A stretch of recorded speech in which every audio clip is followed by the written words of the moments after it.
معصومین. سب کی دعائیں اللہم کل ولیک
حجت الحسن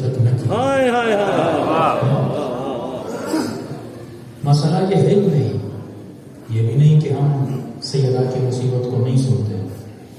1400 سال گزر گئے، ہم یہی پڑھتے ہوئے آتے ہیں کہ سیدہ پہ ظلم ہوا. شاعروں نے شاعری کی کہ بی بی کا حق غصب کیا گیا ہے.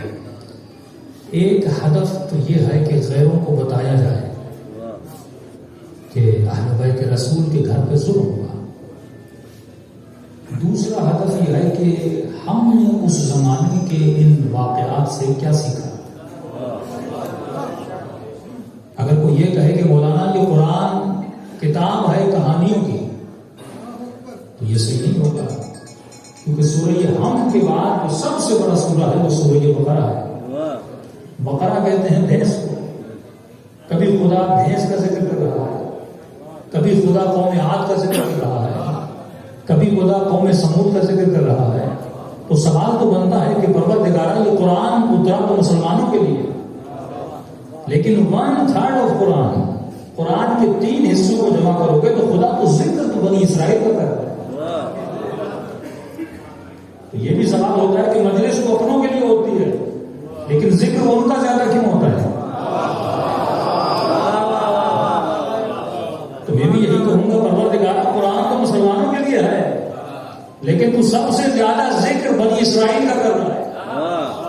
تو اللہ کی آواز آئے گی میں ذکر بنی اسرائیل کے اس لیے کر رہا ہوں کہیں تو بنی اسرائیل جیسا بن نہ جائے۔ تو ہم بھی دشمن زہرا اور دشمن علی کا ذکر اس لیے کرتے ہیں کہیں ہمارے بچے بھی ان کی طرح بن نہ جائیں۔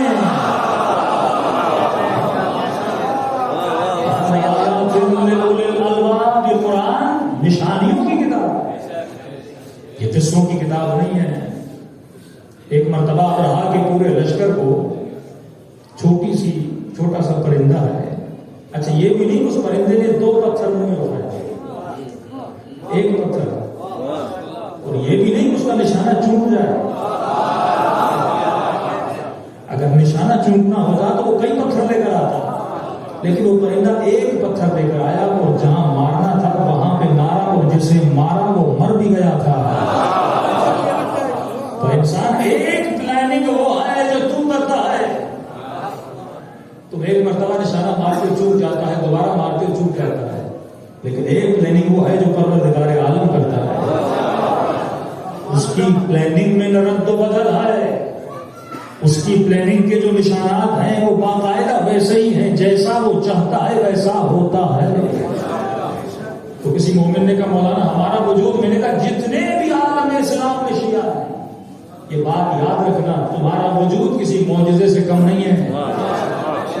اور اس کے لیے میں نے دلیل دی، جب سیدہ کی شکم میں امام حسین تھے تو بیوی نے کہا کہ بابا یہ بچہ بڑا عجیب ہے، جب سے میرے پیٹ میں ہے تو آواز ایک ہی دیتا ہے کہ امی انا عطشان ہے، اماں میں پیاسا ہوں، اماں میں پیاسا ہوں۔ بابا ماجرا کیا ہے؟ محمد آل محمد صلوات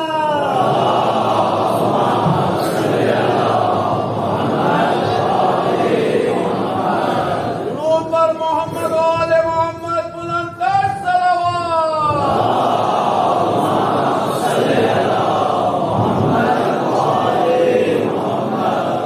بارہ دیگر سے بات کریں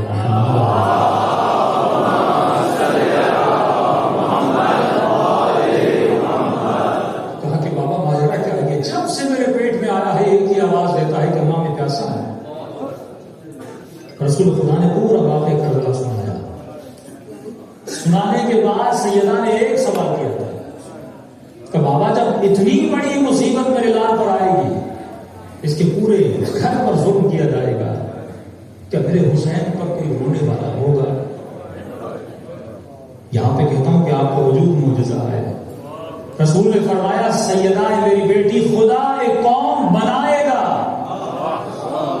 یہ نہیں کہ قوم ہوگی، خدا ایک قوم کریٹ کرے گا۔ یعنی اگر آپ کا وجود ہے تو رسول کی دعا سے آپ کا وجود بنا ہے۔ اگر کوئی اہل بیت کے غم میں روتا ہے یا اہل بیت کے غم میں آ کر گریہ کرتا ہے تو یہ مت سمجھے کہ اس میں میرا کمال ہے، یہ کمال ہے مصطفیٰ کی دعا کا کہ تو مجلس حسین میں آ کر بیٹھا۔ خدا ایک قوم بنائے گا جس کے بچے حسین کے بچوں پہ روئیں گے، جس کے جوان حسین کے جوانوں پہ روئیں گے، جن کی عورتیں حسین کی عورتوں پہ روئیں گی۔ تو عزیزان محترم یہ پوری کائنات اللہ کے ارادے کے پلان کے ساتھ چل رہی ہے۔ لیکن ہمارے استاد کہتے تھے کہ کربلا ہو یا سیدہ کی مجلس ہو، یہ تصور کرو ایک سفرہ ہے، مثال کے طور پہ بہت بڑا سفرہ لگا ہوا ہے، اس سفرے پہ پھل بھی ہے، خودا بھی ہے، اس سفرے پر میٹھی چیز بھی، اس سفرے پر شربت بھی ہے، اس سفرے پہ ہر چیز پڑی ہوئی ہے۔ سوال یہ ہے کہ آنے والا اس سفرے سے اٹھاتا کیا ہے؟ ایک مرتبہ سفرے پہ آئے، گریہ کرتا ہے، واہ کرتا ہے، یہ 2 چیز کو اٹھا کے چلا جائے گا۔ یعنی مجلس حسین سیدہ کی مجلس سے گریہ کیا اس نے، دوسرا اس نے ماتم کیا اور چلا گیا۔ لیکن اس سفرے پہ اور چیزیں بھی تھیں جس کی طرف ہماری توجہ نہیں ہے۔ ہم مجلس حسین سے صرف گریہ اور ماتم لینے کے لیے نہیں آئے تھے، اگر کسی زمین کو تیار کرنا ہے تو سخت زمین ہو، اس زمین کو پہلے نرم کرنا پڑتا ہے. جب تک ہل نہ چلا اس میں دانا نہیں جاتا، جب تک پانی نہ پھینکو پودا شکل اختیار نہیں کرتا. فرمایا مجلس حسین میں روتے اس لیے ہو تاکہ تمہارے دل کی زمین نرم ہو جائے. اور جب یہ زمین نرم ہو جاتی ہے اب اس میں وہ بیج ڈالو جس کا نام ہے ولایت کا بیج. پھر نرم زمین میں جب یہ بیج جاتا ہے تو درخت میں بدل جاتا ہے. ہم تقریباً 12 دن دارالسلام افریقہ میں تھے. وہاں پہ ہمارے ایک مولانا تھے. حالانکہ ہمارے تصور میں نہیں تھا وہاں جانا ہوگا، لیکن شاید سیدہ نے وہاں بلایا ہے، کیونکہ اتنی کرامات سیدہ. یعنی آپ تصور نہیں کریں گے کہ جنگل جہاں پہ جانے کے لیے آپ کو چھوٹا سا جہاز لینا پڑے، اس جنگل میں ایک مسجد ہو اور وہاں پہ سیدہ کا ماتم ہو. آپ کو اتنی خوشی ہوگی. اب زیادہ لوگ نہیں، 20 لوگ 25 لوگ افریقہ کے لوگ، لیکن افریقہ کے کونے کونے میں کہ آپ کو دیکھ کے گری آئے گا کہ خدا نے کہاں تک سیدہ کا ذکر پہنچایا. پھر یقین ہوگا واقعا یہ دعا رسول ہے کہ دشمن اتنی محنت کر رہا ہے لیکن ایک آنسو حسین کی مجلس کا کتنی اس میں برکت ہے. خلاصہ یہ کہ مولانا کہتے ہیں جملہ میں فارسی کا جملہ تھا کہ میں جناب سیدہ کا آزاد شدہ ہوں. جب اسیر ہوتا ہے نا، اس اسیر کو کوئی آزاد کر دے تو کہا میں جناب سیدہ کا اسیر تھا کہیں پر اور مجھے آزاد کیا جناب سیدہ. 25 سال ہو گئے مولانا کو. میں نے کہا وہ کیسے؟ کبھی کسی ملک میں غلطی کی وجہ سے مجھے انٹیلیجنس نے اٹھا دیا. کہ مولانا 45 دن میں جیل میں رہا. سزا اتنی سخت کہ میرے ہاتھوں کو باندھا گیا، پاؤں کو باندھا گیا، اور میرے جو پاؤں کے تلوے تھے وہاں پہ مجھے مارتے تھے. اتنا مارا کہ میرے ناخن جو ہیں اکھڑ کے نکل آئے. کہ جب بھی مجھے چوٹ لگتی تھی تو میں ایک ہی صدا بلند کرتا تھا، یا فاطمہ الزہرا، یا فاطمہ الزہرا. بڑا مشکل وقت میں جب اہل بیت کو یاد کرتی ہوں. مقدمہ بنا رہا ہوں تاکہ تمہید آپ سمجھیں گے تو میری بات پھر آپ ختم کر پائیں گے. بس جیسے چوٹ لگتی تھی میں سیدہ کو پکارتا کہ مجھے یقین ہو گیا یہ لوگ مجھے مار دیں، لیکن میں نے توسل کیا بی بی سیدہ سے. اس پوری مصیبت میں سیدہ کو پکارتا. کہیں کال کوٹھری تھی جہاں پہ شاید آدمی تھوڑا اپنے پاؤں سیدھا کر سکے، وہاں پہ مجھے چھوڑا جاتا تھا. آنکھوں پہ پٹی ہوتی تھی، روز لاتے تھے، روز وہاں پہ چھوڑتے تھے. کہ تو اس رات میں نے شدید توسل کیا اور آخری رات تھی. میں نے کہا سیدہ آج اگر آپ نے بچا لیا تو میں سمجھوں گا میں مومن ہوں، میں آپ کا چاہنے والا. اور کہا وہ دن بھی تھے ایام فاطمیہ کے، یعنی بیوی کی شہادت آنے والی تھی. میں نے کہا بیوی اگر آج بچا لیا تو مجھے یقین ہو جائے گا میں آپ کا مومن ہوں. مولانا تھے، دل میں دین پڑا تھا، میں آپ کا چاہنے والا. لیکن اگر یہ 3 دن آپ کی شہادت کے گزر گئے اور مجھے نجات نہ ملی، میں سمجھ جاؤں گا آپ مجھ سے راضی نہیں. اس دن جب مجھے ٹارچر کر کے پھر سیل میں لایا گیا تو چھوٹی سا کال کوٹلی تھی، وہاں پہ مجھے رکھا گیا. دیوار پہ کہتے ہیں آج تک میں نے اتنی حسین ہینڈ رائٹنگ نہیں لکھی.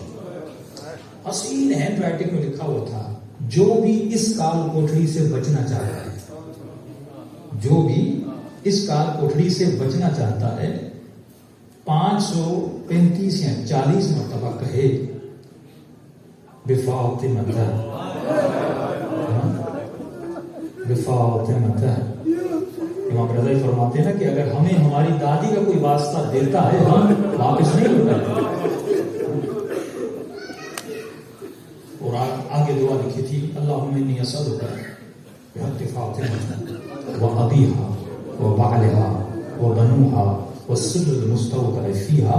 کہ میں نے تسبیح پڑھنا شروع کی، اچانک دروازے پہ دستک. کہتے ہیں مولانا یہ ذکر کر کر کے مجھے تھوڑی دیر کے لیے نیند آ گئی. اپنے سیدہ کے ساتھ توسل کیا خواب کے عالم میں. کہتے ہیں میرے فکر اور تصور میں بھی نہیں تھا کہ میں کبھی افریقہ جاؤں گا. ابھی کہہ رہے 25 سال ہو گئے وہاں پہ تبلیغ کر رہا ہوں، میرے فکر و فہم و گمان میں بھی نہیں تھا میں افریقہ جاؤں گا. میں خواب میں کیا دیکھتا ہوں کہ میں ایئرپورٹ پہ کھڑا ہوں، ایک شخص مجھے لینے آتا ہے، جس کمرے میں میری رہائش تھی وہ کمرہ مجھے خواب میں نظر آتا ہے، اور میں دیکھتا ہوں میں سیدہ کی تبلیغ کر رہا ہوں. کہ مجھے تب تک یقین نہیں تھا، لیکن جب زندان سے چھوٹا کسی دوست نے وہاں بھیجا اور جب ایئرپورٹ پہ پہنچا میں نے کہا یہ تو وہی ایئرپورٹ ہے جو سیدہ نے خواب میں دکھلایا تھا. لیکن سوال یہ ہے کہ یہ اتفاق کسی کے ساتھ ہوتا ہے، کسی کے ساتھ نہیں ہوتا. ایک مومن کربلا جاتا ہے، دعا کرتا ہے، شفا لے کر آتا ہے، لیکن ایک 10 مرتبہ جاتا ہے لیکن اسے شفا نہیں ملتی. یہاں پہ ایک چیز اگر مومن اس کو سمجھ جائے، میری مجلس میں اگر آپ ایک چیز سمجھ جائیں تو اللہ زندگی آباد ہو جائے.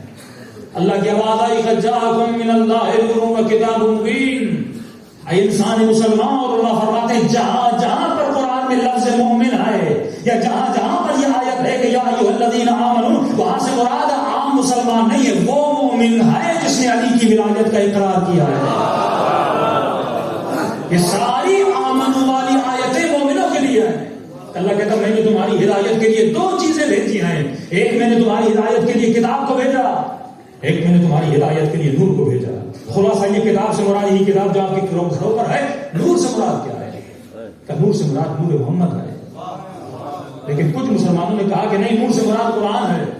کہ یہ ضد کیسی کہ قرآن کتاب ہدایت نہیں ہے، کیا قرآن نور نہیں ہے؟ ہم نے کہا قرآن نور ہے. تو پھر ضد کیسی کہ تم یہ کہو کہ کتاب سے مراد قرآن ہے، نور سے مراد محمد ہے؟ کہ قرآن کتاب الہی اور نور ہدایت نہیں، ہم نے کہا ہے، لیکن اس کا چھوٹا سا فرق ہے. آپ سب کو خدا نے آنکھیں دی ہیں، آنکھوں میں صلاحیت ہے دیکھنے کی. میں آپ کو دیکھ سکتا ہوں، آپ مجھے دیکھ سکتے ہیں، لیکن صلاحیت کے باوجود آنکھیں محتاج ہیں نور کی.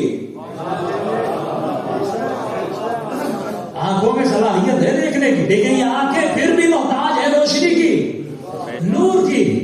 اگر آنکھ ہو پر امام بارگاہ میں روشنی نہ ہو، نہ میں آپ کو دیکھ سکوں نہ آپ مجھے دیکھ سکیں. بالکل اسی طرح قرآن بھی کتاب ہدایت ہے، لیکن اس قرآن کو سمجھنے کے لیے تو محتاج ہے روشنی محمد و آل محمد کے لیے. جب تک یہ نور محمد و آل محمد نہیں پڑے گا اس قرآن پر، تو جو قرآن سمجھ میں نہیں آئے گا. اے مسلمان بتا، یہ کفر کے فتوے کیا یہ انجیل سے نکلے تھے؟ کیا یہ زبور سے نکلے تھے؟ یہ گلے کاٹتے وقت اللہ اکبر کا نعرہ، یہ قرآن کی آیتیں جو پڑھی جاتی ہیں، تو یہی قرآن ہے جس سے بعض لوگ گمراہ ہوتے ہیں، اور یہی قرآن ہے جس سے بعض لوگوں کو ہدایت ملتی ہے. گمراہ وہ ہوتے ہیں جنہوں نے کہا حسبنا کتاب اللہ، اور ہدایت وہ ملتی ہے جنہوں نے ایک دامن میں قرآن کو تھاما، دوسرے دامن میں ہدایت کو تھاما.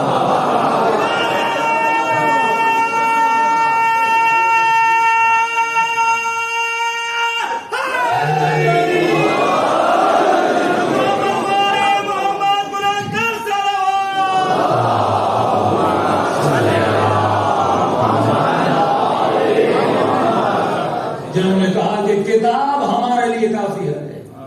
اگر کافی ہوتی تو جنگ صفین میں اس قرآن کو نیزوں پہ بلند نہ کیا جاتا. اگر کافی ہوتی تو اتنے مشاجرات صحابہ نہ ہوتے. اگر کافی ہوتی تو سیدہ قرآن ہی سنا رہی تھی. عجیب استدلال سیدہ ہے. ہم شیعہ جب کوئی دلیل دیتے ہیں تو حدیث کہاں سے پڑھتے ہیں؟ بخاری، مسلم، داؤد، طبری. کیوں پڑھتے ہیں؟ کیونکہ وہ اس کو مانتے ہیں، ان کے لیے وہ دلیل ہے. اسی نے کہا تھا حسبنا کتاب اللہ، میرے لیے کتاب کافی ہے. سیدہ نے کہا میں بھی تمہیں کتاب سناتی ہوں، تو مجھے حدیث کیوں سنا رہا ہے؟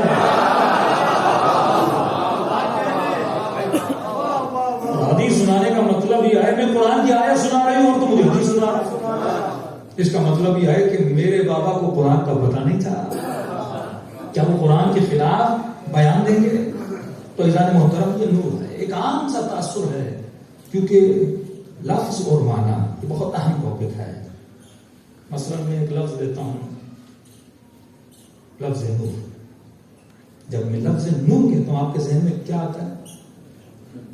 ایک تصور تو ہوگا نا، روشنی، بلب، کیا ہے؟ جب میں یہ کہوں کہ مولا علی نورانی تھے،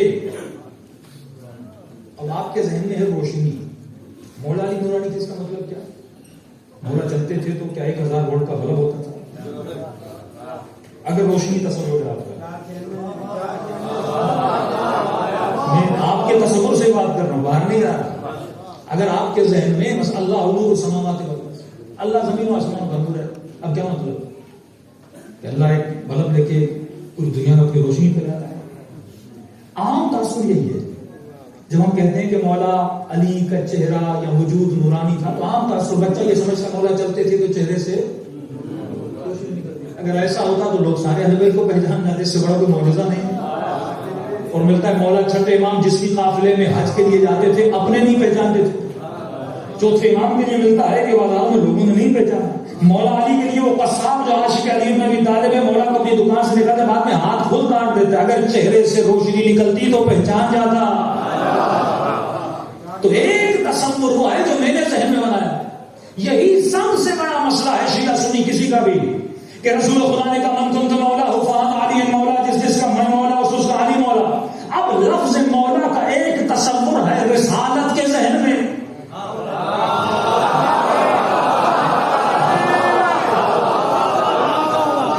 ایک تصور ہے مفتی اور مولوی کے ذہن میں. اب مسلمان کس سے پوچھتا ہے؟ من تو مولا فاطمہ، وہ مفتی سے پوچھتا ہے. کہا نبی نے پوچھے مفتی سے. میں مجلس پڑھوں اور آپ کو پوچھنا ہو تو مجھ سے پوچھو گے نا، مجلس میں پڑھوں اور پوچھو کسی اور سے، یہ میرے ساتھ ناانصافی ہوگی. نبی نے کہا من کنت مولا فہذ علی مولا، جس کا میں مولا اس کا علی مولا. مسلمان مفتی سے پوچھتا اس کے ذہن میں مولا کا تصور ہے دوست. اور ہمارے یعنی ایک ہی حدیث سے کوئی شیعہ بن رہا ہے کوئی سنی بن رہا ہے، کیونکہ ذہنوں میں معانی الگ الگ ہے. اسی طرح لفظ نور ہے، فرمایا نبی نور ہے. صدیوں تک شیعوں میں ہمارے اندر بھی بحث چلتی رہی نبی نور ہے، اس نے کہا بشر ہے، اس نے کہا نور ہے. بڑے بڑے علماء نے کتابیں لکھ ڈالی یہ ثابت کرنے کے لیے نبی بشر ہے، کچھ نے کہا نور ہے. اب ان کو سمجھ نہیں آ رہی اگر لفظ جو لفظ نور ہے اگر اس کا مفہوم حل ہو جائے تو یہ بحث ہی ختم ہو جائے کہ نبی بشر ہیں یا نور ہیں. میں اس کی سادہ سی مثال دیتا ہوں، پہلے اس دلیل کو حل کر دوں پھر آگے بڑھوں اپنے مطلب کی طرف. یہ منبر ہے، نام کیا ہے؟ نام جو پڑھتا ہے وہ حلیے پہ پڑھتا ہے. کس پہ پڑھتا ہے؟ آپ ایک کاغذ اٹھا لیجیے، وہاں پہ انسان کا اسکیچ بنائیے. اگر اسکیچ انسان جیسا ہوگا تو اسے کیا بولو گے؟ تصویر انسان کی. اگر حیوان جیسی ہوگی، 4 پاؤں ہوں گے تو کیا ہوگا؟ حیوان. اصل میں وہ حیوان نہیں ہے، وہ کاغذ ہے. لیکن جب شکل انسان اور حیوان والی ہے تو آپ کہتے ہو یہ حیوان ہے یہ انسان ہے. اور دلیل دوں، یہ منبر ہے. جب شکل ہر لکڑی منبر نہیں ہے، جب شکل منبر والی ہے تو کیا کہو گے؟ یہ منبر ہے. لکڑی کا ہے پھر بھی نام کیا ہے؟ چاندی کا ہو پھر بھی نام کیا ہے؟ مٹی کا ہو پھر بھی نام کیا ہے؟ سونے کا ہو پھر بھی نام کیا ہے؟ آسان کرتا جا رہا ہوں. سیمنٹ ہو پھر بھی نام کیا ہے؟ اگر حلیہ ممبر والا ہو، مٹیریل جو بھی ہو، حلیہ ممبر والا ہو، چاہے سونے کا ہو پھر بھی ممبر، چاندی کا ہو پھر بھی ممبر، لوہے کا ہو پھر بھی ممبر. ہاں بالکل اسی طرح تو بھی بشر ہے، علی بھی بشر ہے، نبی بھی بشر ہے، فاطمی ہے، تو خاکی بشر ہے، وہ نوری بشر ہے.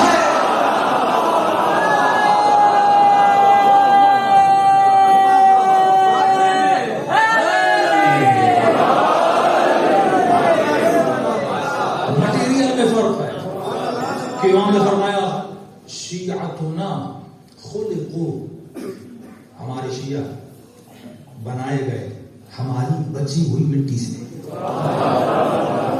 واللہ اس سے بڑا کوئی شرف نہیں ہے. اگر میں شیعہ بن جاؤں تو میری مٹی اور طینت وہی ہے، اور میں ہماری بچی ہوئی مٹی سے بنائے گئے. تو اس کے لیے قرآن کی دلیل ہے، کیونکہ بعض لوگ ہوتے ہیں قرآنی. قرآن کی آیت لو انزلنا هذا القرآن على جبل لرأيته خاشعا متصدعا من خشية الله، اگر ہم اس قرآن کو پہاڑ پر نازل کرتے، پہاڑ ریزہ ریزہ ہو جاتا. پہاڑ میں اتنی کیپیسٹی نہیں ہے کہ قرآن کو برداشت کرے. تو جس بدن نے قرآن کو برداشت کیا اس بدن کو بدن مصطفیٰ کہتے ہیں. ایک اور دلیل دے دوں، جب موسیٰ کی قوم نے یہ ضد کی کہ ہمیں خدا کو دیکھنا ہے، اللہ نے کہا کبھی نہیں، کب دیکھنا ہے. بعض اوقات بندہ خدا سے ضدی شیعہ مت بنی ہے، وہ ضد شیطان کرتا ہے. کبھی دیکھنا ہے، اللہ نے کہا دیکھنا ہے تو مزہ چکھاتا لے کر آؤ.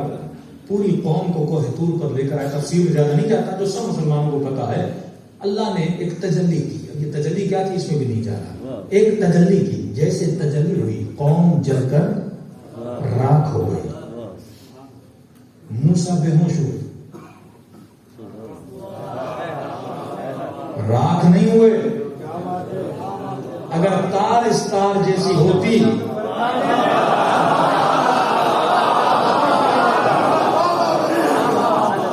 اگر مٹیریل ایک جیسا ہوتا تو موسیٰ کو بھی جلنا چاہیے تھا. نبی نے بے ہوش ہو کر بتایا تو اور ہے میں اور ہوں. تیرے وجود میں میرے وجود میں زمین و آسمان کا فرق ہے. اچھا اور آسان کر دوں، میری عادت ہے سمپل مثال دیتا ہوں. بھائی ایک تار ہے جس میں کیپیسٹی ہے 200 وولٹ کی، ایسا ہے کہ نہیں ہے؟ ایک تار ہے جس میں کیپیسٹی 1000 تو جس طرح اس تار پر اگر 1000 وولٹ آئے گا تو کیا ہو جائے گی؟ جل جائے گی. اسی طرح تیرے اوپر بھی اگر زیادہ وولٹیج ڈال دے تیرا وجود چل کے راکھ ہو جائے گا. اب ہمیں کرنا کیا ہے؟ یہ انسان کی خوبی ہے کہ انسان اس تار کی طرح ثابت نہیں ہے. مثلا اس تار کو جب کمپنی نے بنا لیا، زیادہ چھیڑو نہیں لاؤ میں بند ہو جائے. اس تار کو جب کمپنی نے بنا لیا، اب اس کی کیپیسٹی بڑھ نہیں سکتی. آپ کی خوبی یہ ہے کہ آپ کی کیپیسٹی بڑھ سکتی ہے. اسی کیپیسٹی کو بڑھانے کے لیے حل بہتا ہے. اسی کیپیسٹی کو بڑھانے کے لیے خدا نے قرآن بھیجا، خدا نے حل بیت کا نور بھیجا.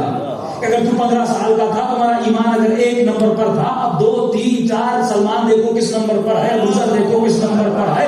اگر تم چاہے اپنی کیپیسٹی، یعنی اگر تم چاہے تو خود کو نوری بنا سکتا ہے. اب سوال یہ ہے کہ اس کیپیسٹی بڑھے گی کیسے؟ آئیے سیدہ کے گھر پہ جاتے ہیں، ایم پی سے پوچھتے ہیں سیدہ بتائیے ہم اس وجود کی طاقت کو کیسے بڑھائیں. بالکل آسان کر کے. اب کئی نوجوان جاتے ہیں باڈی بلڈنگ کرنے. پہلے مسلز ہوتے ہیں چھوٹے، ہے کہ نہیں؟ اور جو باڈی بلڈنگ کرتے ہیں ان کے لیے کہوں لا تمشی فی الارض مرحا، کہ ڈولے شولے بنا لو تو تنگ لباس نہ پہنا کرو، تکبر کر کے نہ چلا کرو. اللہ کہتے ہیں اکڑ کے شیطان چلتا ہے، علی والا نہیں چلتا. اصل توانائی اس میں تو ہے ہی نہیں. اس پہ بھی آؤں گا. اصل طاقت یہ نہیں کہ تم نے ڈولے شولے کی مثال دے رہا ہوں، اس کو کہتے ہیں انگلش میں مسلز. جب آپ ایک ڈمبل مارتے ہو تو سب سے پہلے یہ مسلز اس کو روکتے ہیں. ایک ہفتہ اگر باڈی بلڈنگ کرو گے جو آج تک بوڑھا چلا نہیں، ایک ہفتہ اچانک سے واکنگ شروع کر دے، ٹانگوں میں درد، ہاتھوں میں درد ہو جاتا ہے. تو پہلی اس جسم کی صفت ہے جب اسے محنت کرواتے ہو یہ سستی دکھاتا ہے، یہ تجھے درد دیتا ہے تاکہ تو اسے چھوڑ دیتا. لیکن اگر ایک ہفتہ تم نے کنٹینیو رکھا، اس درد کو دیکھ کر اندیکھا کر دیا، اب باڈی بننا شروع ہو جائے گی. یہ تو جسم ہے. آپ کی روح بھی اسی طرح ہے. کہا کہ نماز اور عبادت اخروٹ کی طرح ہے. پہلے بڑی سخت ہے لیکن توڑ دو تو اندر سے مغز بھی نکلتا ہے. جب تک اس لذت تک پہنچ جاؤ. یہ کیسے ہوگا؟ اس کیپیسٹی کو میں کیسے بڑھاؤں گا؟ اور اس کیپیسٹی کا نام ہے نور. اب یہ نور کیا ہے؟ کہ ہدایت سے مراد یہ روشنی نہیں ہے، بلب نہیں. تو مولانا یہ نور کیا ہے؟ فرمایا یہ خدا کی حدیث آتی ہے اول ما خلق اللہ نوری، خدا نے سب سے پہلے میرے نور کو خلق کیا. پھر دوسری حدیث میں فرمایا اول ما خلق اللہ العقل، سب سے پہلے خدا نے عقل کو خلق کیا. یا رسول اللہ یہ عقل کیا ہے، یہ نور کیا ہے؟ فرمایا عقل وہی نور ہے، نور وہی عقل ہے. کیونکہ عقل ایک ایسی روشنی ہے جو اندھیروں کو مٹا دیتی ہے. کہ خدا نے قرآن میں آواز فرمائی اللہ ولی الذین آمنوا یخرجہم من الظلمات الی النور. اللہ ان لوگوں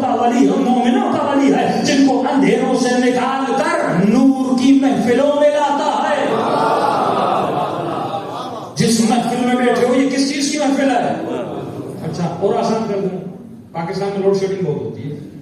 آپ مولا حسین سیدہ کی مجلس میں آئے, لائٹ چلی گئی, بالکل اندھیرا تھا, مجلس میں لطف آیا, گھر جا کر آپ نے کہا بڑی نورانی مجلس.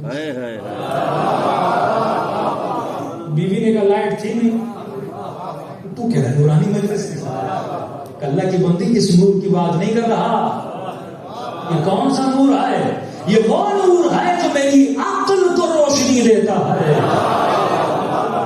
تو میری عقل کو بیدار کرتا ہے. اہل بیت نور ہے, اس سے مراد کیا؟ اہل بیت عقل محض ہے, عقل کامل ہے. جب انسان کے اندر عقل ہوتی ہے تو لا خوف علیہم ولا هم یحزنون. اب یہ نہ کسی سے ڈرتا ہے, نہ کسی چیز کا غم ہوتا ہے, نہ کسی چیز کا حزن ہوتا ہے. لیکن جب انسان کے ساتھ عقل نہیں ہوتی, یہ محبت تو علی سے بھی کرتا ہے اور محبت گاڑی سے بھی کرتا ہے, یہ حسین کی مجلس سے بھی جا کر روتا ہے. لیکن اگر خدا نخواستہ اس کی گاڑی کو اسکریچ لگ جائے, یہ اس پر بھی روتا ہے. شیشہ چوری ہو جائے, گاڑی چوری ہو جائے, مال چوری ہو جائے, بزنس میں لاس ہو جائے, تو کبھی شوگر کی بیماری, کبھی بلڈ پریشر ہائی ہو جاتا ہے. لیکن آؤ ذرا کربلا کے میدان میں, لیکن آؤ ذرا سیدہ کو مصلے پر دیکھو, محسن چھن چکا, پسلیاں ٹوٹ چکی, لیکن تسبیحات میں ریزن رضا, تیری رضا پہ راضی ہے. آؤ ذرا دربار یزید میں, سیدہ کیا فرماتی؟ مام رأیت الا جمیلا.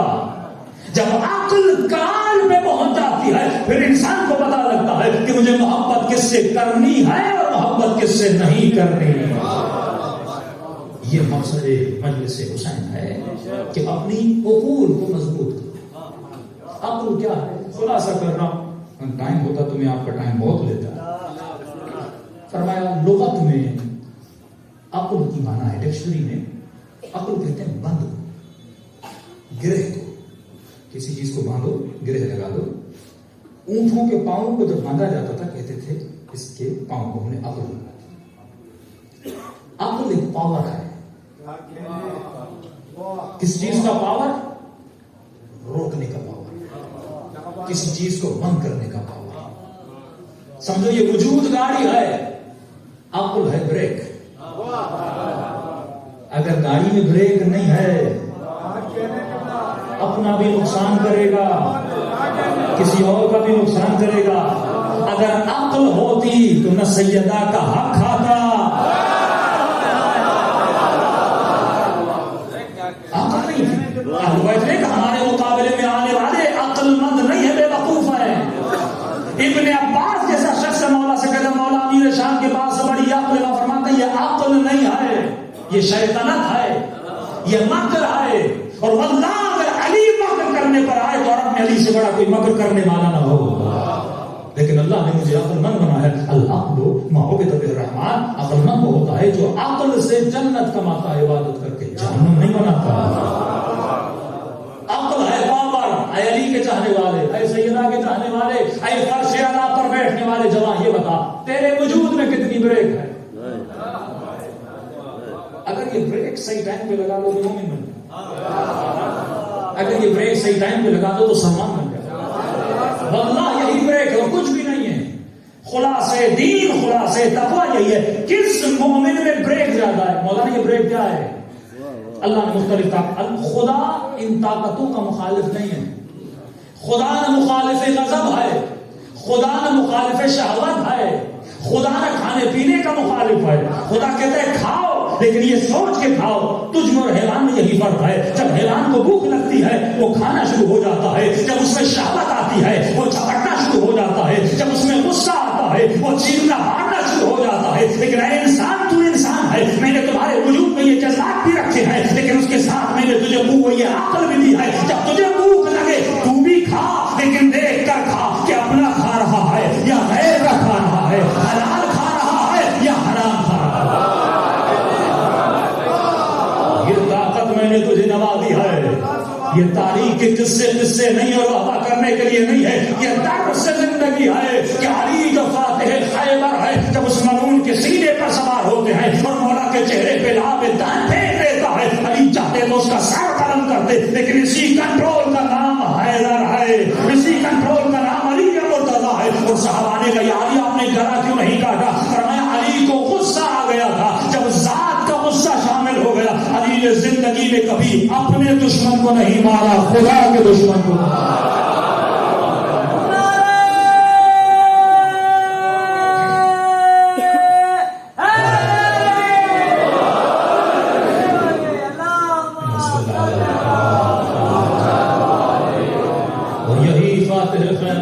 مشکل کشا،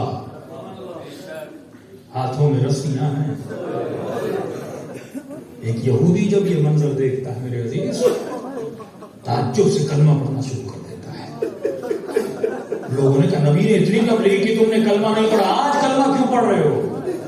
کہ یہ وہی ہاتھ ہیں جنہوں نے خیبر کو اکھاڑا تھا، کہ وہی ہاتھ ہیں جنہوں نے مرحب و انتر کو بچھاڑا تھا۔ مجھے تعجب ہے یہ طاقت بھی رکھتا ہے ان کو بچھاڑنے کی، لیکن ایسے کھڑا ہے جیسے اس نے کبھی تلوار اٹھائی نہیں، ایسے لگتا ہے جیسے یہ لڑنا بھول گیا ہے۔ بس مجھے یقین ہے جہاں سے اس کے صبر کا کنٹرول ہے وہیں سے اس کے غضب کا کنٹرول ہے۔ جب وہ کہتا ہے تو یہ لڑتا ہے، جب وہ کہتا ہے تو یہ صبر کرتا ہے۔ تو میرے عزیز، اس عقل کو جتنا مضبوط کرو گے، مولا عقل کو کیسے مضبوط کیا جائے، بالکل پوائنٹ دیتا ہوں آپ کو جا رہا ہوں۔ فرمایا عقل کی غذا ہے، کھانا ہے۔ جسم کو مضبوط کرنے کے لیے جسم کی غذا ہے، عقل کو اگر مضبوط کرنا ہے عقل کی غذا ہے، عقل کا کھانا۔ مولا عقل کا کھانا، فرمایا عقل کا کھانا علم ہے۔ اطلبوا العلم من المہد الی اللہ، یہ بہت باری پوائنٹ ہے۔ علم حاصل کرو گہوارے سے قبر تک۔ اگر سوچو گے تو کیا یہ ان لوجیکل بات نہیں ہے کہ مولا یہ کہیں گے غارے سے، رسول یہ کہیں گے غارے سے؟ یا رسول اللہ مجھے تو اپنا بچپنا یاد نہیں، مولا علی مجھے تو 4-5 سال کی زندگی گزری وہ بھی یاد نہیں، تو یہ بچہ ہمارے سے آپ کہتے ہیں کہ 7 سال سے علم حاصل کرو، 8 سال سے علم حاصل کرو، کہیں اشارہ بچے کی طرف نہیں ہے، اشارہ اس گود کی طرف ہے جس میں بچہ پل رہا ہے۔ اے سیدہ کی مجلس سننے والی خواتینوں، یہ اشارہ ہے ان گودوں کی طرف جن گودوں میں ایک علی والا پلنا ہے۔ اگر یہ گود عالمانہ گود ہوگی، اس گود سے حبیب جیسے بچے پیدا ہوتے، اس گود میں جناب وہب جیسے بچے پروان چڑھیں گے۔ اگر یہ گود پاک و عصمت والی گود ہوگی، اس گود سے حسن و حسین جیسے بچے پلیں گے۔ اہل بیت پورا سسٹم تجھے دے کر گئے کہ اپنے بچوں کی پرواہ کرو، ان کا ذہن سفید کاغذ کی طرح جو لکھو گے ویسا بن جائیں گے۔ ہم نے عارف کاظمی ہے کہ آپ ہیں کون؟ آپ وہی ہو جو آپ کے ذہن میں آئے۔ اگر ذہن میں انفارمیشن شیعوں والی ہے تو شیعہ ہو، وہابیوں والی ہے تو وہابی ہو، سنیوں والی ہے تو سنی ہو۔ سوال یہ ہے انفارمیشن جو ذہن میں ڈال رہے ہو وہ کس سے لے رہے ہو؟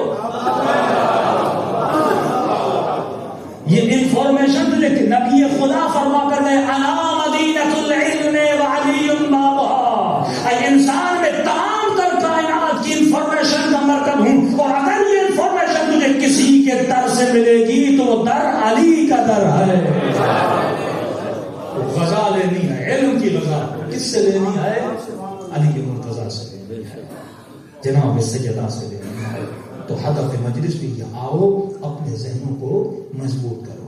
اس سفرے سے صرف گریا اور ماتم لے کر نہیں جاؤ، گریا بھی لو، ماتم بھی لو، عقل بھی لو، اخلاق بھی لو، انسانیت بھی لو، نورانیت بھی لو۔ ایک ایسا سفرہ ہے جو تجھے عرش الہی تک پہنچا دے گا۔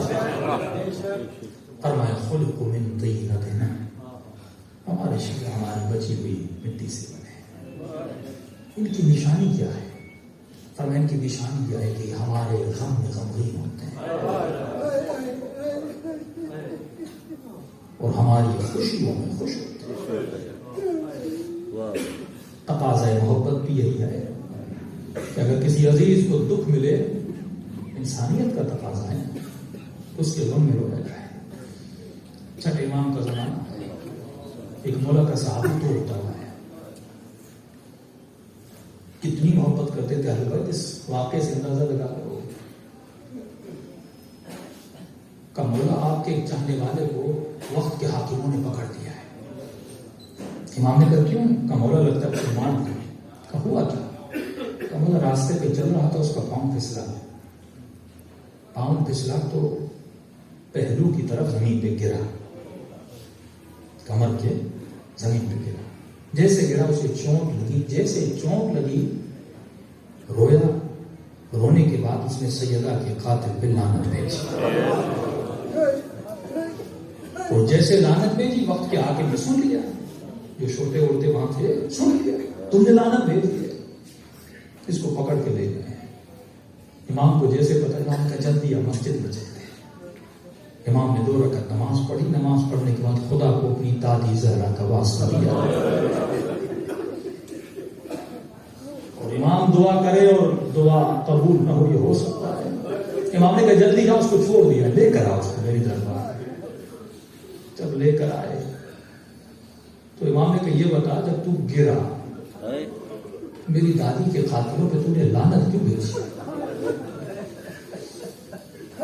مولا جب زمین پہ گرا تو پسری میں بڑا درد،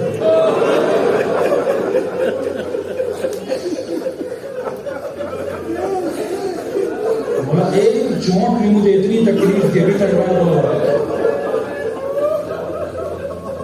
آپ کی دادی زہرا کی تو پسریاں ٹوٹ گئی، جیسے تکلیف ہوئی میں نے سیدہ کے قاتل پہ لعنت کی۔ امام نے اس مومن کا ماتھا چوما اور فرمایا سیدہ کی مصیبت سے بڑی مصیبت ہم اہل بیت کے لیے کوئی مصیبت نہیں۔ آج پرسہ دو، کس کو پرسہ رہنا ہے؟ پہلا پرسہ امام زمانہ کو دو، پھر پرسہ دو سیدہ کی یتیم بچوں۔ بچے ماں سے بڑی محبت کرتے ہیں، باپ سے بھی کرتے ہیں، لیکن ماں چیز ہی الگ ہے۔ مجھے نہیں پتا ان ننھے سے بچوں نے اپنی ماں کی تکلیف کو کیسے دیکھا۔ میری عادت ہے ہمیشہ کوشش کرتا ہوں کہ یہ دل یا مدینے جائیں یا کربلا جائیں۔ آج یتیمی ابا عبداللہ کا دن ہے، آج یتیمی سیدہ زینب کا دن ہے۔ جو لوگ کربلا نہیں گئے، نہیں جا سکے، معصوم کے فرمان خلوص سے دل سے ہمارے جد حسین کو سلام کرو، اور اگر نہ چاہتے ہوئے تیری آنکھوں سے آنسو نکل آئے تو یہ مت سمجھنا یہ تیرے آنسو ہیں، یہ حسین نے تیرے سلام پہ جواب دیا۔ سلام کرو عطا حسین کی یتیمی۔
روایت کے جملے بڑے سخت ہیں. امام حسن کسی ذاکر کے خواب میں آئے، فرمایا ذاکر تو میرے اصلی مصائب کیوں نہیں؟ کم مولا میں نے پڑھا آپ کے جگر کے ٹکڑے ٹکڑے ہو گئے، یہ میرے مصائب ہے پر اصلی مصائب نہیں ہے. کم مولا میں نے پڑھا جب جنازہ گھر سے نکلا تھا سفید کفن تھا، لیکن جب گھر میں واپس آیا وہ کفن کا رنگ لال تھا. زینب نے کہا حسین میں نے تو سفید کفن پہنایا تھا. کہا یہ میرے مصائب ہے لیکن میرے اصل مصائب ہے. کہ مولا خود بتائیے. امام حسن فرماتے ہیں میرے اصل مصائب وہ مدینے کی گلی میں ایک جلا ہوا دروازہ، وہ میری اماں دروازے کے پیچھے تھے. میں فریاد کر رہا تھا کوئی آئے میری اماں کو بچانے.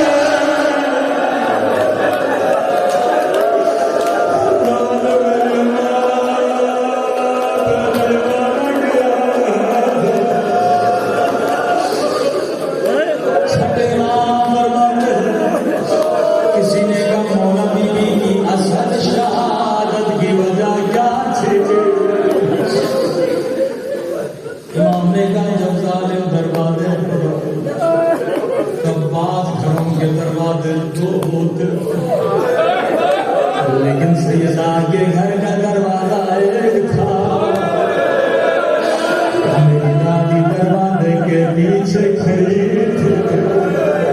امام زمانہ اگر مجلس میں موجود ہو مولا مجھے معاف کرے گا، اس لیے تو مجھے معاف کرے گا. ایک مرتبہ عالم نے دروازے کو ٹھوکر مارے، دروازہ آگ کا تھا. اس آگ کے دروازے میں ایک لوہے کا کیلا تھا. جیسے دروازہ میری دادی پہ گیا، ایک مرتبہ لوہے کا کیلا وہ میری دادی کے پہلو میں لگا. بیوی زمین پہ گئی، فضا کو آواز نہیں دی، حسن و حسین کو آواز نہیں دی. میرے چھٹے ماں فرماتے ایک مرتبہ آواز بلند کی، او مہدی بیٹا جلدی آ کر اپنی دادی کا بدلہ لے لے. وہ امام زمانہ کب آؤگے؟ وہ کب زینب کی چادر کا بدلہ، وہ کب سکینہ کے زخمی کا ملکہ.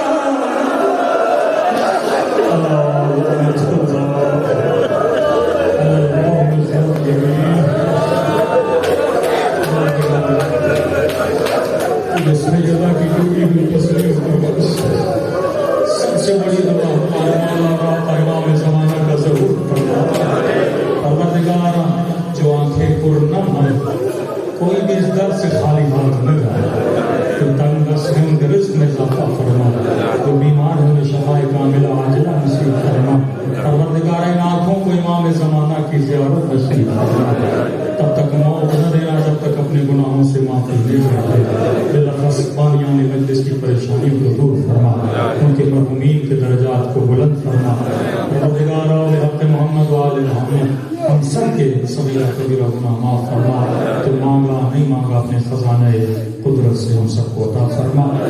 ابھی تلنگا کی مجلس سے اس لیے مجھے جلدی ختم کرنا پڑا.